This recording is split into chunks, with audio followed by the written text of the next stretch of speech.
হয় এখানে সরকার বিল বেতন দেবে, নাহলে এখানে আমরা আত্মহত্যা করে চলতে। আজকে আমাদের আন্দোলনের বয়স 22 দিন হয়। আমি 22 দিন হয় এখানে অবস্থান করতেছি।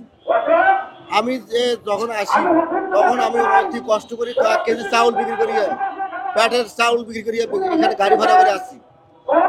আমার চাকরির বয়স আমার 52 বছর চলতেছি চাকরির বয়স, আর কয়েকটা বছর আছে চাকরির বয়স, আমার চাকরির মেয়াদ শেষ। আমি আজকে যে চাকরির বয়স আমার 52 বছর, আমার আন্দোলনের আজ পর্যন্ত 22 দিন হয় আসা, আমার এই সংসারের দুঃখ দুর্দশা, আমার বউ অবহেলিত করিয়া আমাকে চলে গেছে, আমার সংসার নষ্ট করে চলে গেছে।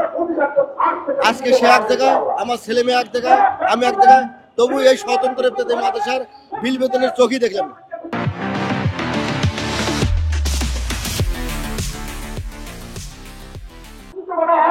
আমরা যে আজকে দীর্ঘদিন একের পর আন্দোলন করতেছি, স্মারকলিপি দেই, সংগ্রাম করি, মানববন্ধন করি, পরে আমরা কত কি করতেছি।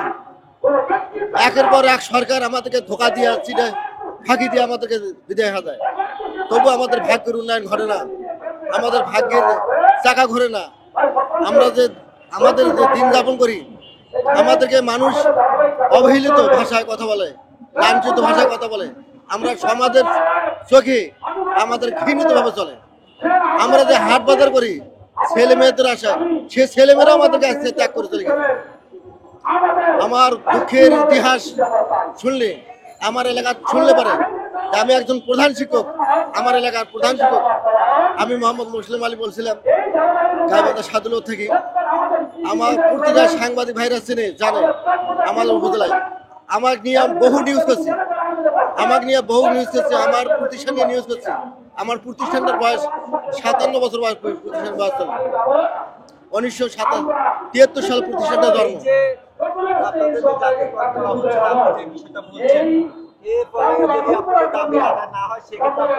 আমার যদি দাবি এখানে যদি না হয়, আমি এখানে আত্মহত্যা করে চললাম। আমার যদি এই দাবি আজকের যদি এই সপ্তাহের মধ্যে, আমরা গতকালকে যে লং মার্চের কথা শুনছি, যে শিক্ষা উপদেষ্টা বাইরে আছেন, প্রধান উপদেষ্টার কাছে গেছেন, তারা একটা আশ্বাস দিচ্ছে, সচিব মহোদয় বলছেন যে আমাদেরকে একটা আশ্বাস দিচ্ছে, আমরা আগামী সপ্তাহের মধ্যে, এই সপ্তাহের মধ্যে একটা আমাদেরকে আশ্বাস দেবে, অনুদানভুক্ত এবং অনুদানবিহীন, আমরা অনুদানবিহীন, আমাদেরকে এইভাবে সরকারি কোর্ট দিচ্ছে, সরকারি এমএস কোর্ট আছে, আমাদের প্রতিষ্ঠানে সবকিছু আছে, কিন্তু আমরা শুধু বিল বেতন পাই না। একসময় আমাদের বই, আমরা আজও বই তুলি ভিত্তিতে, কিন্তু আমাদের ভাগ্যের আমরা ছেলে মেয়েদেরকে দেই, কিন্তু আমরা নিজে শিক্ষক হিসাবে স্বীকৃতি পাবো, এটা আমরা আজ পর্যন্ত স্বীকৃতি পাইনি। কেন পাবো না? দীর্ঘদিন থেকে আমরা, তাহলে আমাদের প্রতিষ্ঠান বন্ধ করে দেখ সরকার, তাহলে আমরা এখানে আমাদেরকে আন্দোলন করেন না, আত্মচিন্তা, আমরা বিকল্প একটা ব্যবস্থা করে নিতাম। আমরা এই আশায় থাকতে থাকতে আমাদের যে লাইভই শেষ, দিনই শেষ, তা আমরা এখন কি কবর, আমরা কি বিল বেতন নেবো, আমরা কি মাটির তলে যাবো? আমরা এই আশায় থাকি, হয় এখানে সরকার বিল বেতন দেবে, নাহলে এখানে আমরা আত্মহত্যা করে চলতে।